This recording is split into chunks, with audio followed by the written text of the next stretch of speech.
Good YouTube, Quinn Wade coming to you with that instant basketball analysis on the Analysis Playground on YouTube, exclusively on air forever. And we're going to talk about the San Antonio Spurs beating the Toronto Raptors this time 110 to 107.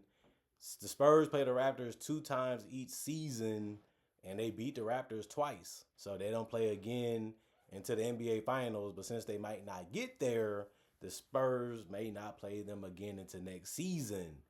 The Raptors go to 34 and 25 and 16 and 15 at home. The Spurs go to 42 and 16 and 21 and 10 on the road. The Spurs, they won the first quarter 30 to 29. They lost the second quarter 30 to 27. And the third quarter 31 to 21, but came all the way back in the fourth quarter to win it 32 to 17 for a 3-point win, 110 to 107. Everybody in the Spurs starting lineup scored in double figures. Julian Champagnie, man, he wants those threes. He was able to get them. He went 3 of 7 from 3, 3 of 8 from the field for 10 points. And he also got a free throw. That's how he ended up with the even. He also had 6 rebounds and 5 assists, no turnovers in the steal. Keep the ball moving if you don't have a shot. If you have a shot that's open, take it and help out on the boards to the best of your ability. He was able to do those things. 2 personal fouls and a plus 14 and plus minus. Victor Wembanyama struggled in this one. A bad game from him, but he still brought it defensively, and that's what matters most. Even when you try to neutralize him offensively, he's still a dominant defensive player. He proved that again tonight. In 30 minutes, he had 12 points, 5 blocks, 8 rebounds, all was defensive. But he shot 3 of 12 from the field and 1 of 6 from 3.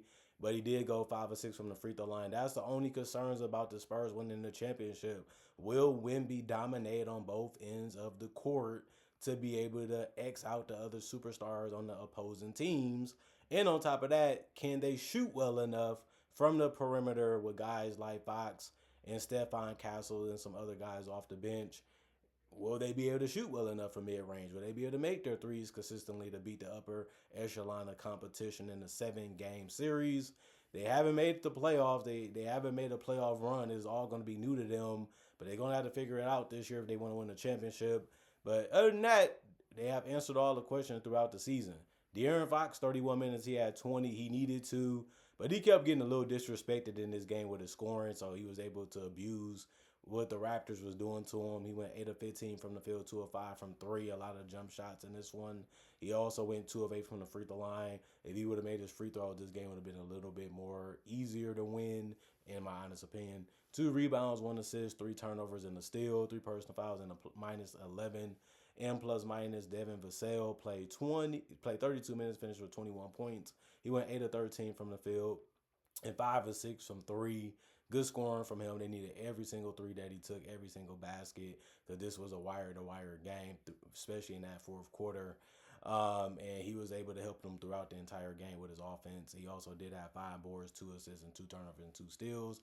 Everybody in the starting lineup got a rebound or more, assist or more, and a steal or more. That's tough to do, but they got it done as a team in the starting lineup. 3 personal fouls and a plus 2 and plus minus. Stephon Castle, he made shots when it mattered. In this one, he played 28 minutes, had 13 points. He went 4 of 10 from the field, 2 of 4 from 3, 3 of 4 from the free throw line. He had 3 rebounds and 5 assists, 3 turnovers in the steal, 1 offensive rebound, 2 personal fouls, and was a plus 11 and plus minus. Harrison Barnes, 21 minutes, 8 points, 3 of 5 from the field, 2 of 4 from 3. For him, he did a nice drive, floater type of layup, hook shot, fade away, whatever you want to call it. Shot off the glass, and other ones was threes that he made. That was his only shots that he made. He did have 3 rebounds, 2 assists, 1 turnover, and 3 steals. The 3 steals was the most on the team, and it was good that he got it. He had 1 person fouling, was a plus 1 and plus minus. Keldon Johnson made a layup 2, but he went 1 of 6 from the field and missed his only 3.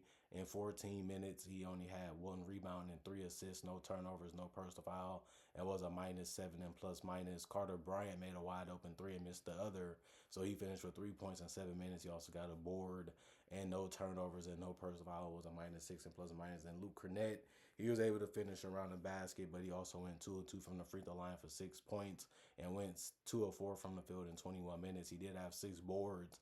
That was the most off the bench. He also had no turnovers, 3 personal fouls, and was a minus 9 and plus minus. And then 29 minutes for Dylan Harper really paid off for them because he hit a 3. Other than that, he was able to score the way that he usually does, which is keeping his handle alive, forcing you to bait or allowing that to blow past you, and being able to finish or get enough room for a shot.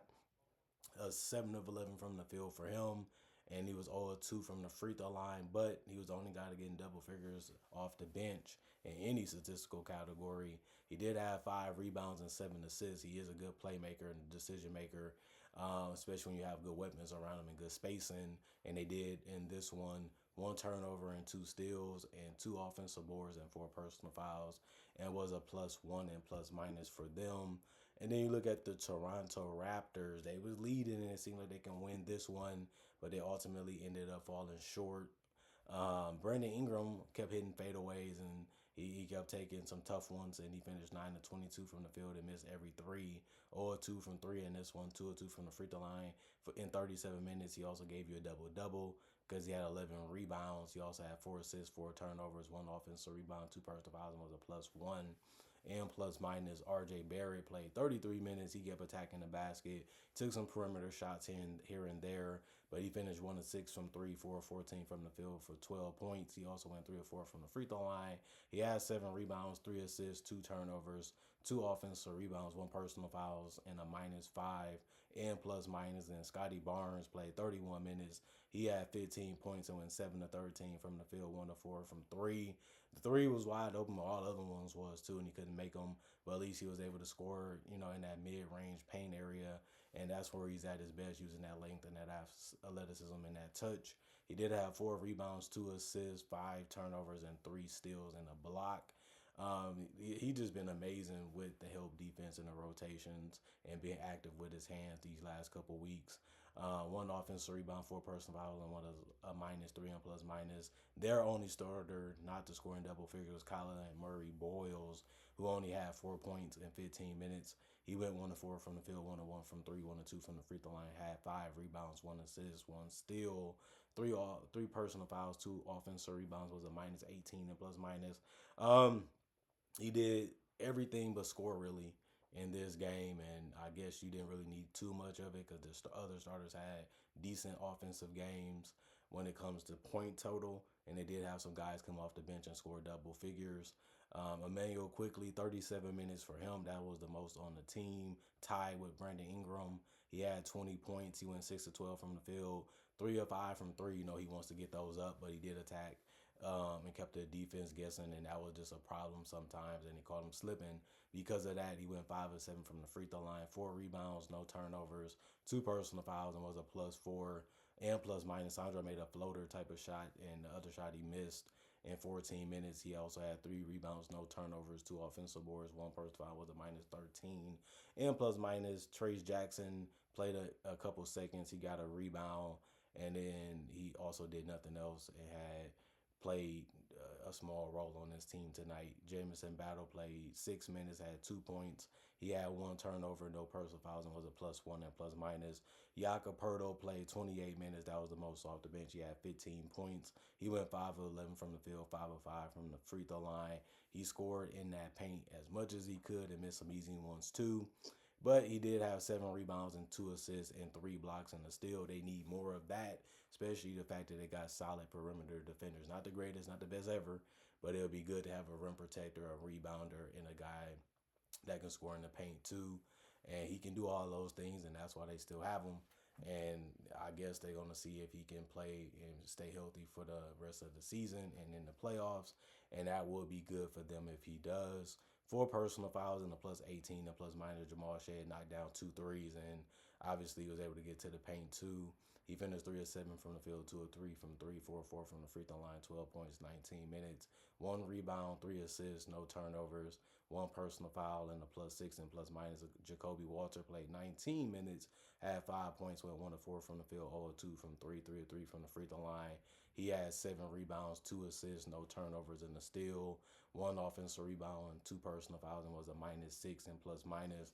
And then you look at the Toronto Raptors, they shot 42% from the field, which is below average. And the Spurs are a solid defensive team, so I can see why they would shoot below average from the field. But the Spurs shot 47%.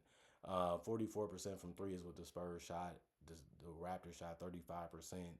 85% from the free throw lines with the Raptors shot. 57% with the Spurs shot. 50 rebounds for the Raptors, 40 for the Spurs, 17 assists for the Raptors, 28 for the Spurs, 12 turnovers for the Raptors, 13 for the Spurs, 6 steals for the Raptors, 11 for the Spurs. The Spurs were able to get back into it because of that. 4 blocks for the Raptors, 5 for the Spurs. 12 offensive rebounds helped the Raptors stay in it. 6 for the Spurs. That's only half. That's bad.